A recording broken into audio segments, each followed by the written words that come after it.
하나님이 우리에게 주시는 말씀은 사도행전 3장 11절에서 21절 말씀입니다.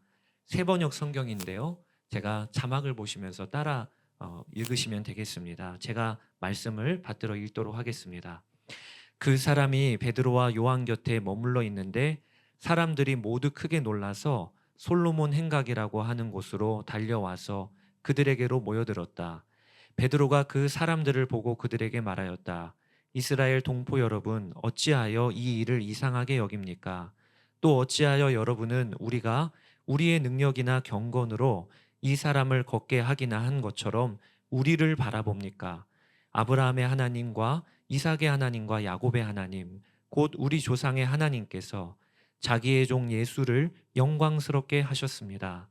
여러분은 일찍이 그를 넘겨주었고 빌라도가 놓아주기로 작정하였을 때에도 여러분은 빌라도 앞에서 그것을 거부하였습니다. 여러분은 그 거룩하고 의로우신 분을 거절하고 살인자를 놓아달라고 청하였습니다. 그래서 여러분은 생명의 근원이 되시는 주님을 죽였습니다. 그러나 하나님께서는 그를 죽은 사람들 가운데서 살리셨습니다. 우리는 이 일의 증인입니다. 그런데 바로 이 예수의 이름이 여러분이 지금 보고 있고 잘 알고 있는 이 사람을 낫게 하였으니 이것은 그의 이름을 믿는 믿음을 힘입어서 된 것입니다. 예수로 말미암은 그 믿음이 이 사람을 여러분 앞에서 이렇게 완전히 성하게 한 것입니다. 그런데 동포 여러분, 여러분은 여러분의 지도자들과 마찬가지로 무지해서 그렇게 행동했다는 것을 나는 알고 있습니다. 그러나 하나님께서는 모든 예언자의 입을 빌어서 그리스도가 고난을 받아야만 한다고 미리 선포하신 것을 이와 같이 이루셨습니다. 그러므로 여러분은 회개하고 돌아와서 죄 씻음을 받으십시오. 그러면 주님께로부터 편히 쉴 때가 올 것이며 주님께서는 여러분을 위하여 미리 정하신 그리스도이신 예수를 보내실 것입니다. 이 예수는 영원 전부터 하나님이 자기의 거룩하신 예언자들의 입을 빌어서 말씀하신 대로 만물을 회복하실 때까지 마땅히 하늘에 계실 것입니다. 아멘. 새해를 맞은 여러분 모두를 축복합니다. 네. 정말 이제 새해가 됐네요. 한 가지 질문해 보고 싶습니다. 저 자신에게도 또 여러분 스스로도 한번 해보기를 원합니다. 정말 새해가 됐는데 새 삶을 나는 살고 있나? 그저 똑같은 삶을 살면서 달력만 바뀌는 형태로 사는 삶은 이제 그만두고 이제 진짜 새 삶을 사는 것이 예수 믿는 우리들에게 허락하신 말할 수 없이 큰 축복입니다. 예수 믿으면 거듭난다고 하잖아요. 여러분은 진짜 거듭난 새 삶을 살고 있습니까?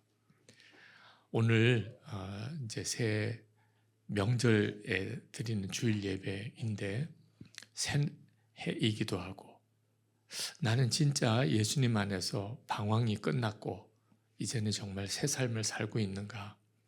오늘 말씀 앞에서 우리 자신을 한번 점검하고 그리고 정말 그런 삶을 살게 되기를 축복합니다.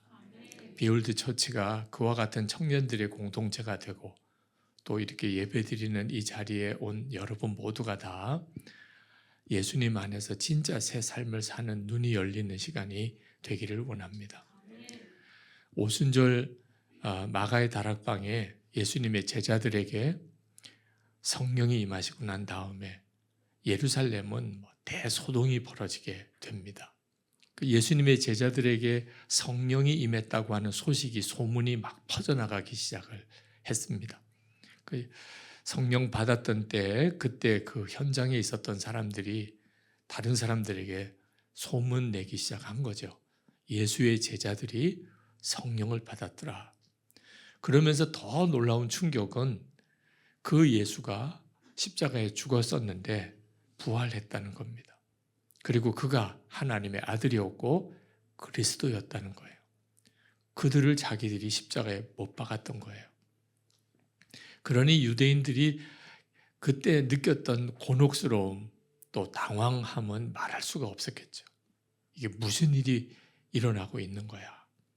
실제로 베드로가 전혀 다른 사람처럼 사람들 앞에 나와서 설교를 하는 거예요. 예수님이 부활하셨던 것, 그리고 그가 그리스도라는 사실을.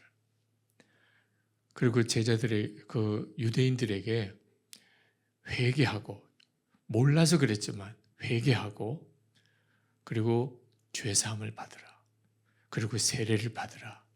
그래서 그날 하루에 3,000명이 세례받는 역사가 일어나게 됩니다.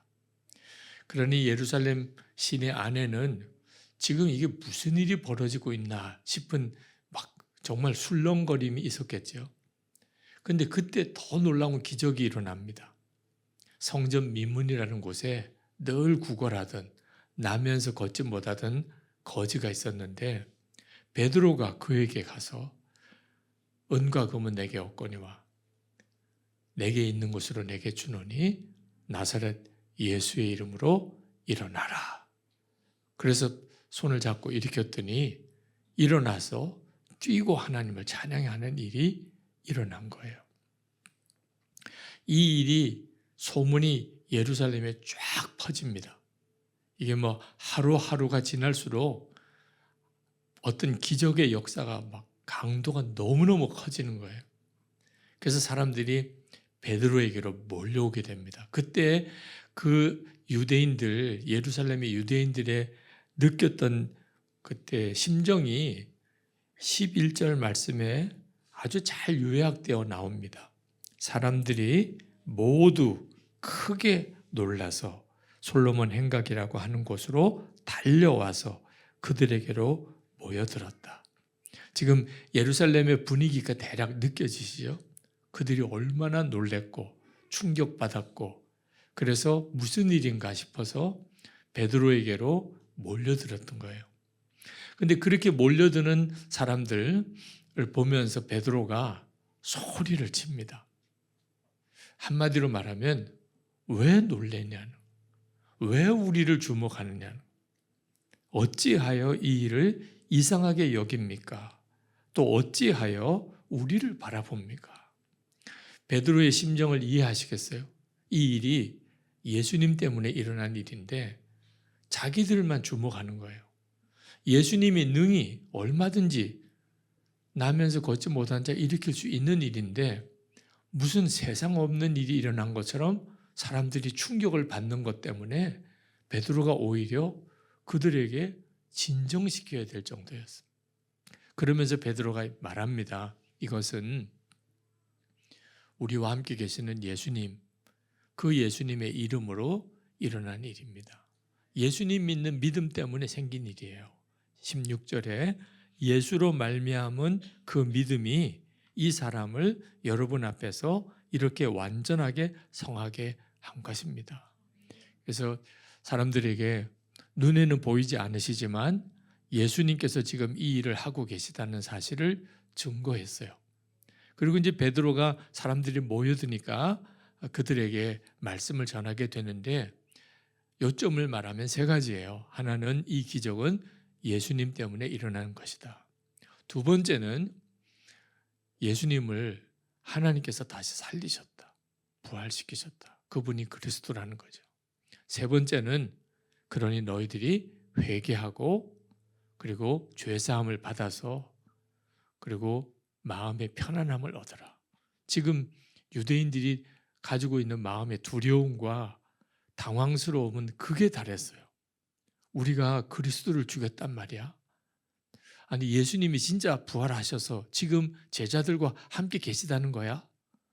일어나는 기적을 보면 믿지 않을 수도 없고 그러나 또 인정하기도 쉽지 않은 이런 유대인들에게 너희들이 회개하고 죄사함 받으면 그러면 너희들의 마음에도 편안함이 올 것이다. 그 말씀을 하신 거예요. 개역 성경에 보면 요 구절을 19절의 말씀을 새롭게 되는 날이 주 앞으로부터 이를 것이다. 회개하고 죄사함 받고 세례 받으면 새롭게 되는 날이 이를 것이다. 우리가 그토록 갈망하는 삶은 변할 수 있을까? 내 삶은 새로워질 수 있을까? 하는 유명한 말씀이에요. 자, 오늘 본문에서 우리는 두 부류의 사람을 보아요. 하나는 성령 충만한 베드로와 제자들, 또 하나는 그런 예수 그리스도로 인한 역사가 일어날 때 당황해하고 두려워하고 어쩔 줄 몰라 하는 유대인들, 그 두 부류의 사람들을 오늘 본문에서 봅니다. 그런데 진짜 중요한 것은 나는 그 둘 중에 어디에 속하냐 하는 거예요. 그게 우리들에게 있어서 매우 중요해요. 여러분, 우리는 분명히 그 유대인들과는 달라요. 우리는 예수님이 그리스도라는 사실을 압니다. 예수님이 십자가에 죽으셨고 부활하셨다는 것도 압니다.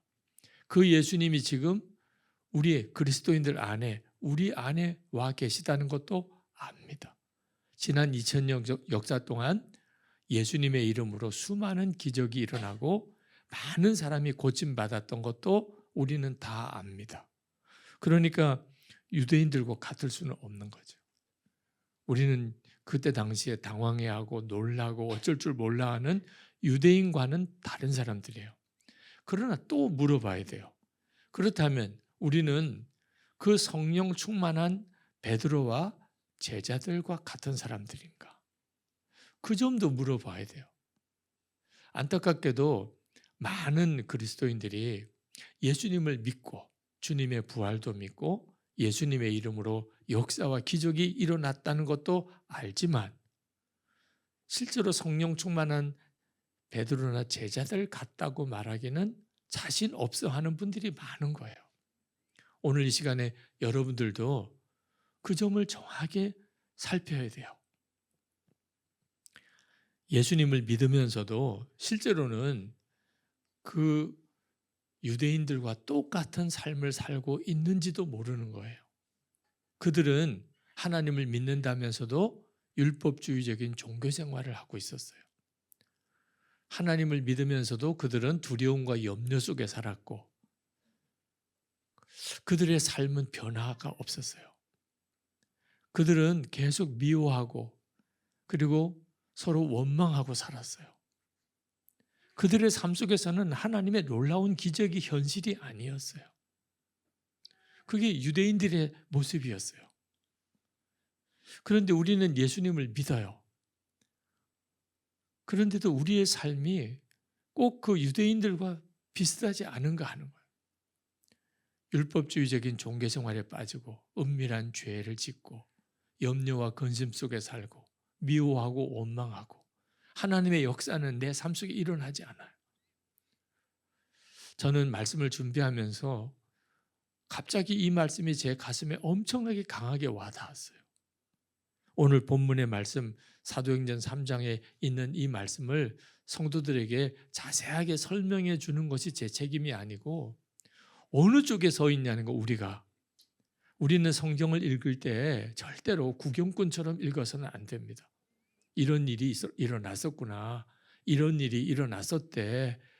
그렇게 성경을 읽으면 우리 자신의 신앙생활에 아무 도움이 안 돼요. 성경 지식은 늘어날 수 있지만 사도행전 3장에 나오는 기사도 똑같아요. 2000년 전 그때 나면서 걷지 못하던 사람이 일어나는 기적이 예수님의 이름으로 일어났었대더라. 그걸 알기 위해서 오늘 이 성경을 읽는 게 아닌 거예요. 마치 오늘 아침에 지금 우리가 예배드리는 이 시간에 나면서 걷지 못하던 사람이 일어나는 기적이 우리에게 목격된 것처럼 그렇게 성경을 읽어야 하는 거예요. 자, 그런 일이 우리 가운데 일어났다면 예수님의 이름으로 죽은 자가 살아나고 정말 불치의 환자가 고침을 받고 장애인이 걸었는 이런 기적이 지금 내 삶 속에 내 눈에 보이도록 나타난다면 나는 어떨까 하는 거예요. 베드로와 제자들은 너무 당연한 거 아닙니까? 이게 예수님께서 하신 일이에요. 주님은 지금 우리 가운데 그런 일을 하고 계세요. 그렇게 말하고 있었어요.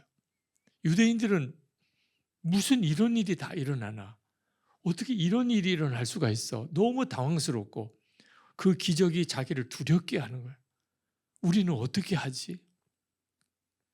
여러분은 만약에 오늘 그와 같은 일이 여러분의 삶 속에 일어난다면 여러분은 성령 충만했던 제자들 같을까요? 아니면 놀라 자빠질 만한 유대인들 같을까요?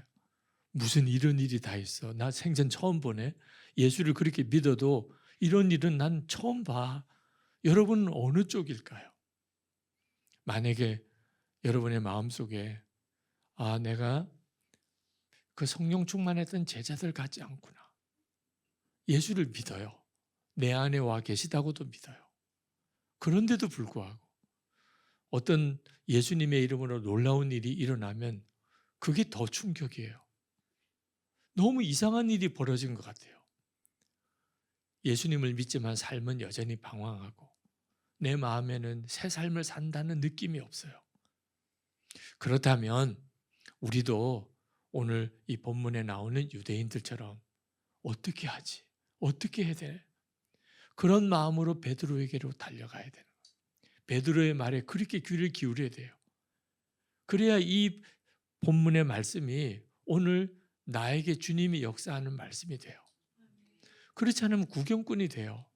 그때 유대인들은 그렇게 베드로에게 가서 베드로의 설교를 듣고 뭐 그렇게만 끝나는 거죠. 베드로가 그 유대인들에게 말씀을 전한 것이 두 가지예요. 오늘 우리들에게도 똑같아요. 여러분이 아직도 예수님을 믿지만 여러분의 삶에 하나님의 역사와 이적이 일어나는 삶, 놀라운 사건이 상식처럼 일상처럼 되어지는 삶이 아니라면, 그렇다면 우리도 베드로에게 귀 기울여야 돼요. 첫 번째는 예수님을 죽인 죄를 회개하라는 것. 우리 이야기예요. 그들 이야기가 아니에요. 예수님은 유대인들이 죽인 게 아닙니다. 우리가 죽인 거예요. 우리는 더해요. 우리는 예수님을 영접했지만 그러나 우리는 예수 죽고 나 사는 삶을 살고 있잖아요. 예수님 내 안에 계신데 예수님은 내 삶 속에서 아무것도 못하세요. 주님이 원하시는 거, 기뻐하시는 거, 나는 그 예수님을 계속 죽이고 살아요. 내가 원하는 거, 내가 하고 싶은 거, 내 감정, 내 생각대로만 사는 거예요. 유대인들이 예수님을 죽인 것, 그것이 그들에게는 엄청난 충격이었어요. 우리도 그렇게 해야 되는 거예요. 내가 지금까지 예수님을 믿고는 살았지만 계속 예수 죽이고 나 사는 삶을 살았구나. 그러니까 방황하는 거예요. 내 삶에 답이 없는 거예요. 예수를 믿어도. 베드로가 사도행전 2장에서 그 유대인들에게 회개하고 그리고 세례를 받으라. 그리고 죄사함을 얻으라. 그러면 새로운 삶을 살게 될 것이라. 그렇게 말씀을 했는데 우리도 그렇게 해야 돼요. 회개하고 세례를 받는 거죠. 목사님 저 이미 세례 받았어요. 네, 여러분 중에는 유아 세례 받은 분도 있고 이미 세례 받은 분들도 있으실 거예요. 그러나 세례는 뭘 말하는지를 정확히 알아야 돼요. 세례가 뭐냐면 나는 죽고 예수로 사는 것을 내가 이제 정말 받아들이는 거예요. 그냥 물로 교회에서 교인되는 의식을 행한 거 아닙니다. 그런 형태로 세례를 받은 것은 우리의 삶의 진정한 변화를 일으키지 못해요. 진짜 세례는 이제 나는 죽었다는 걸 받아들이는 거예요. 예수님과 함께 나는 예수님과 함께 십자가에 죽었다. 이제는 예수님이 내 생명이시다. 이 사실을 내가 정말 받아들이는 것을 세례라고 하는 거예요. 이렇게 가르쳤더니 세례 다시 받겠다는 분들이 나오더라고요. 목사님 저 전에는 세례 엉터리를 받았나 봐요. 제가 초코파이 때문에 받았던 것 같아요. 군에서 유아 세례 정신도 없을 때 엄마 품에서 받았던 것 같아요. 뭐 그런 분들도 있어요. 이미 세례 받으신 분들은 또 받으실 필요가 없어요. 이미 여러분이 어떻게 세례를 받았든 성부와 성자와 성령의 이름으로 세례를 받았다면 그 세례로 충분해요. 중요한 것은 여러분이 그 세례 받은 믿음을 진짜 붙잡느냐 하는 겁니다. 나는 죽었다. 이미 나는 죽었고 하나님이 그렇게 받아주셨다.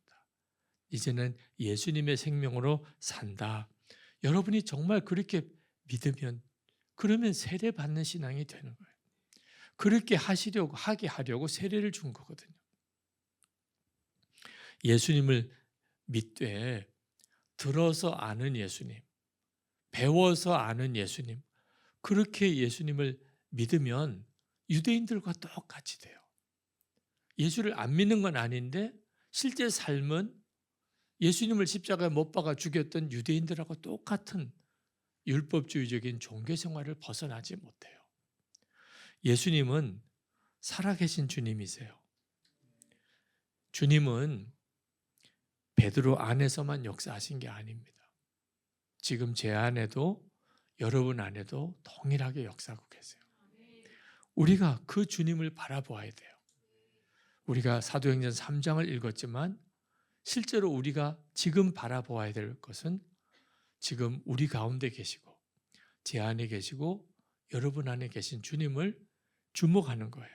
우리가 이렇게 예수님을 주목하게 될 때 모든 순간에 예배를 드리든 또는 혼자 있든 어떤 상황에서든 주님을 계속 주목하게 될 때 그때 비로소 성경의 말씀이 내 삶 속에 현실이 돼요.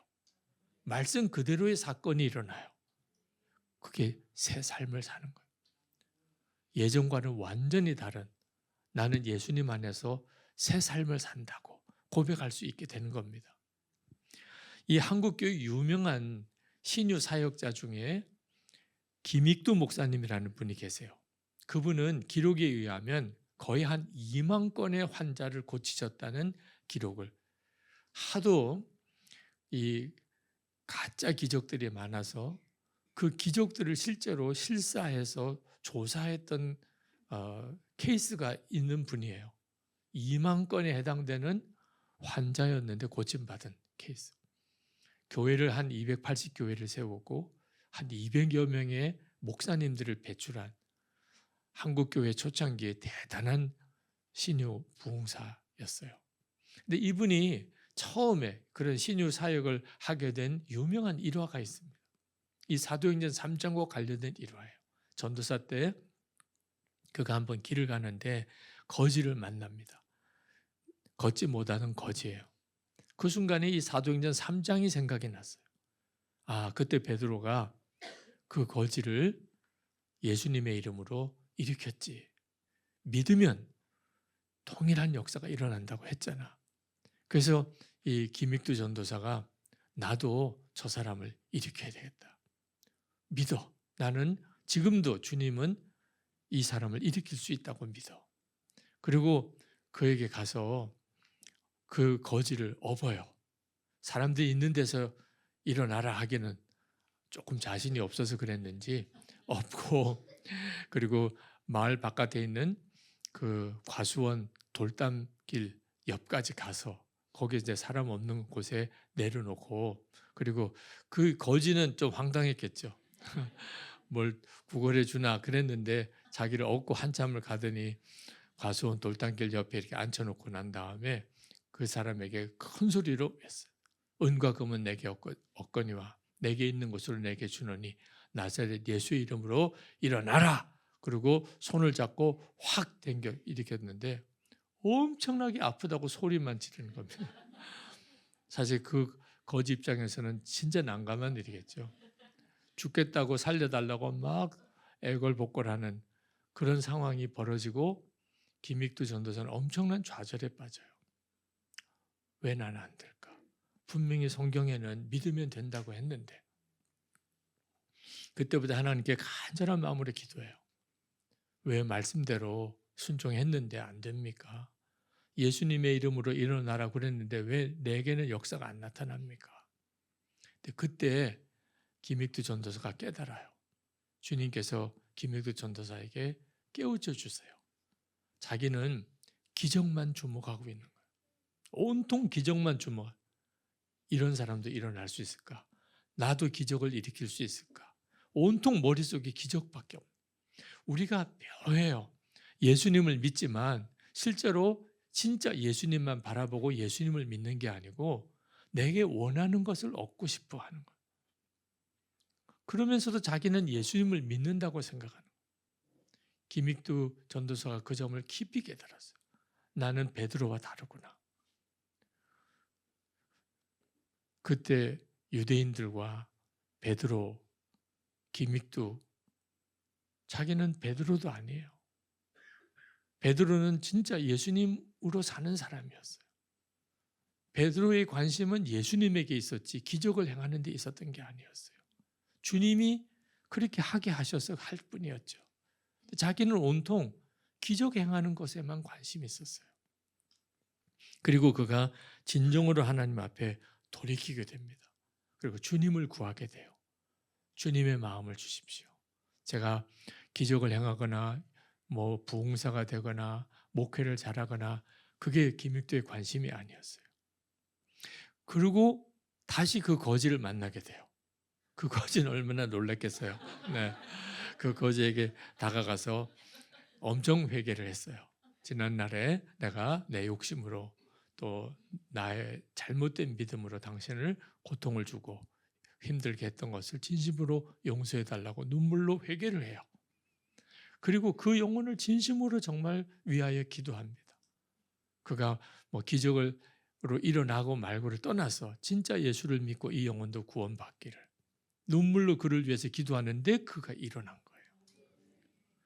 그게 김익두 목사님이 신유 사역을 행하게 된 시작입니다. 초점은 다시 그런 기적이 일어났다는 데 초점이 있는 게 아니었어요. 우리 모두에게 오늘 이 시간에 주님이 말씀하고 싶은 것도 그거예요. 기적이 초점이 아니에요. 우리와 함께 계시는 예수님, 주님이 우리의 진짜 관심인가 하는 겁니다. 오늘 만약에 기적이 일어난다면 너무 당연하지. 주님이 나와 함께 계신데 주님이 못하실 일이 뭐야? 당연히 그런 일이 일어나야지. 그런 마음이 되는 정말 완전히 주님 안에 거하는 거예요. 그렇다고 자기 자랑도 아니에요. 오직 그 행하신 일은 주님밖에 없으니까. 선한목자교회에서 금요 성령 집회 때 환자들을 위한 치유 기도를 늘 했었습니다. 저는 분명히 믿기를 지금도 예수님은 환자들을 치료하신다고 믿어요. 우리와 함께 계시니까. 몸이 아픈 사람, 병든 사람을 주님이 고치기 원하시는 마음은 너무 당연한 일이겠죠. 그래서 항상 이런 성령 집회를 하면 환자들을 위한 기도를 했어요. 근데 처음에는 어쩔 수 없이 어떤 고침을 받는 치유의 기적이 늘 관심이었어요. 그럴 수밖에 없죠. 환자를 위해서 기도를 했으니까. 이 사람이 고침을 받았나 안 받았나. 그때는 참 힘들었어요. 실제로 그런 치유의 기적이 많이 일어나지를 않으니까. 기도는 하긴 하지만 고침받는 일은 거의 일어나지 않는 것처럼 보였어요. 그럴 땐 정말 마음이 답답하고 힘들었어요. 근데 생각해 보니까 그때 기적이 안 일어난 게 다행이다는 생각도 들어요. 만약에 그때 기적들이 막 일어났으면 아마 이상하게 변질됐을지도 몰라요. 사람들의 관심은 더 기적에 쏠리겠죠. 저도 안 그렇겠습니까? 기적 행하는데 더 쏠렸겠죠. 점점 더 기적 같은 일들을 더 많이 일으켜야 된다는 생각을 하게 됐겠죠. 나중에는 영적으로 문제가 되는 방향으로까지 갈 수도 있는 가능성도 있었던 거예요. 왜냐하면 주님과의 관계가 온전히 성숙하지 못한 상태에서는 기적은 오히려 우리를 영적으로 변질시킬 수도 있어요. 하나님 앞에 제가 계속 환자들을 위해서 기도해야 됩니까? 그 문제로 기도할 때 그때 주신 응답이 있어요. 주님이 저에게 말씀하셨어요. 병자를 너가 고치려고 하지 말라. 환자를 고치려고 하지 마라. 그냥 계속 주님만 바라보라. 그리고 주님을 바라보게 하라는. 주님께 모든 걸 맡길 뿐이라. 그게 제가 할 모든 것이에요. 제가 병자를 고치려고 하면 그때부터 문제가 생겨요. 주님이 주님과 그 교인 사이에서 저는 주님을 소개해 주는 것. 주님을 바라보게 하고 저도 주님을 바라보고 그도 주님을 바라보게 하고 주님께 그를 맡길 뿐이에요. 그때부터 교회 안에서 환자들을 위한 치유 사역은 항상 초점은 예수 그리스도였어요. 그리고 주님은 참 많은 환자들을 고치셨던 것을 알아요. 제게 무슨 은사가 있어서 그런 것이 아니고 주님이 그렇게 하신 거죠. 베드로가 그날 예루살렘에 있는 모든 환자를 고친 건가요? 사도행전 3장을 잘 읽어보면 한 사람을 고친 거예요. 그날 베드로가 예루살렘에 병원 차린 건가요? 그런 거 아니죠. 그날 베드로가 나면서 걷지 못한 사람을 고친 것은 하나님의 또 다른 계획이 있어서였습니다. 그것은 유대인들을 회개시키고 주님께로 돌아오게 하는 사건을 만든 거예요. 귀를 기울이게 한 거예요. 베드로에게 귀를 기울이게 한. 지금도 예수님은 그들과 함께 계심을 알게 하려고 그 사건을 일으킨 것뿐이에요. 초점이 기적에 있었던 게 아니에요. 그리고 이 이야기는 지금 우리도 마찬가지예요. 지금 우리에게도 똑같아요. 우리가 진짜 베드로처럼 그렇게 성령에 충만해서 기적이 상식인 것처럼 그렇게 믿어지고 그렇게 새 삶을 살 수 있을까요? 물론이죠. 왜냐하면 우리 안에 그런 기적이 일어나고 있으니까요. 그 점을 우리가 정확하게 알아야 돼요. 나면서 걷지 못한 사람이 일어났습니다. 우리는 그렇지 않은가요? 우리는 영적으로 이미 죽었던 사람이에요. 그저 걷지 못하는 정도가 아니고 아주 죽었던 사람이잖아요. 그랬던 우리가 예수님을 믿고 지금 우리가 일어나서 주님을 찬양하고 그렇게 예배했잖아요. 우리에게 일어난 기적이라니까요. 나면서 걷지 못한 자가 일어나서 걷고 뛰고 하나님을 찬양했던 그 일이 저에게도 여러분에게도 지금 그냥 너무나 놀라우게 일어난 거예요. 우리 모두에게 다 일어난 거예요. 우리는 예수님을 믿어요. 구원의 확신도 가져요. 주님이 내 안에 계신 것을 너무나 분명히 알아요. 이건 정말 놀랍지요. 못 걷던 사람이 걸은 것도 기적이지만 죽은 영혼이 살아났으니 여러분 이 사실을 우리가 진짜 알게 되면 오늘도 기적이 일어났어. 나는 기적의 주인공이야. 이 사실에 대해서 정말 알고 나면 그 다음부터는 놀라운 일이 일어나냐 안 일어나냐도 거의 관심이 없게 돼요. 파니 크루스비가 어려서 그가 처방을 잘못 받아서 시력을 잃었죠. 평생 맹인으로 살았습니다. 질문을 받았어요. 만약에 당신이 기적적으로 눈을 뜰 수 있다면 그러면 그렇게 하고 싶습니까? 파니 크루스비는 아니라고 그랬어요. 난 눈 뜨고 싶지 않습니다. 어차피 맹인으로 살았는데 내가 눈을 뜨고 주님을 바라볼 수 있을 텐데 저는 제가 눈 뜨고 처음 바라보는 분이 주님이기를 원합니다. 아니 파니 크루스비만 그런 믿음을 가진 걸까요? 파니 크루스비는 어떤 그런 믿음을 가질 수 있었죠? 자기 안에 예수님이 계신 것을 너무나 분명히 알게 되니까 진짜 믿게 되니까 그러니까 그에게 있어서는 더 이상 우리들 일반적인 사람들이 생각하는 것과 같은 기준의 좋고 나쁨이 없어졌어요. 진짜 예수님 한 분이면 충분한 믿음이 된 거죠. 이 역사가 오늘 우리에게 주님이 주고 싶어 하시는 거예요. 한 번은 어느 분이 저의 페이스북에 항상 예수님과 동행하자는 제 설교를 듣고 은혜를 받았다면서 저에게 아주 재미있는 운동 하나를 제안하셨어요. 얘기해. 그런 운동이에요. 어떻게 예수님을 기쁘시게 해드릴까? 그 생각만 하며 살자. 얘기해. 듣고 보니까 굉장히 중독성이 있어요. 얘기해. 어떻게 예수님을 기쁘시게 해드릴 수 있을까? 항상 그 생각만 하며 살자. 이게 기적 중에 기적이라니까. 우리의 삶의 형편은 다 달라요. 어떤 사람은 침이 힘들 수도 있고 어떤 사람은 절망이라고 사람들이 말할 수 있는 상황일 수도 있어요. 그러나 어떻게 예수님을 기쁘시게 해드릴 수 있을까? 그 생각만 하며 사는 사람이 되었다. 그때부터 성경 이야기는 내 삶의 현실의 이야기가 돼요. 그리고 우리의 삶은 비로소 새 삶을 살게 됩니다. 이제 우리 같이 기도합시다.